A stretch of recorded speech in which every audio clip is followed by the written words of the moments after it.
ছবির মতো সাজানো এই ছাদ বাগানটি নিজ হাতে গড়ে তুলেছেন নাটোরের বাসিন্দা আব্দুল্লাহিল বাকি তরিত। আঙুর, বেদানা সহ বিভিন্ন প্রজাতির ফলে ভরে উঠেছে ছাদটি।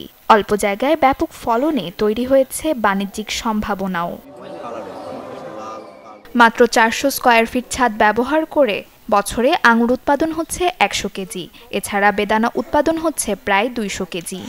আমার এখানে প্রায় 18 জাতের আঙ্গুরের গাছ রয়েছে এবং বাইকনুর, ডিকসন, লোরাস, টিয়ার 1 সহ অনেক প্রজাতির আঙ্গুর রয়েছে এখানে। আঙ্গুর ছাড়াও আমার আনার, বেদেনা, মালবেরি, তিন ফল সহ আরও অন্যান্য গাছও রয়েছে এখানে। বিশেষজ্ঞরা বলছেন, দিন দিন কৃষি জমি কমে আসায় বাণিজ্যিক ফল আবাদের অন্যতম মাধ্যম হতে পারে ছাদ কৃষি।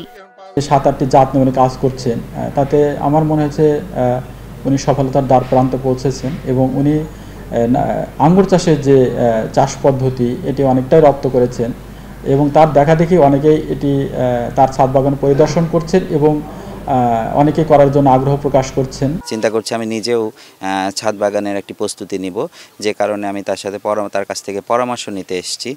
নাটোর শহরে অন্তত 5000 উঁচু ভবন রয়েছে। এসব ভবনে বাণিজ্যিকভাবে ফল চাষ করলে পুষ্টি চাহিদা পূরণের পাশাপাশি কমে আসবে আমদানি নির্ভরতা। Desk report, channel 24।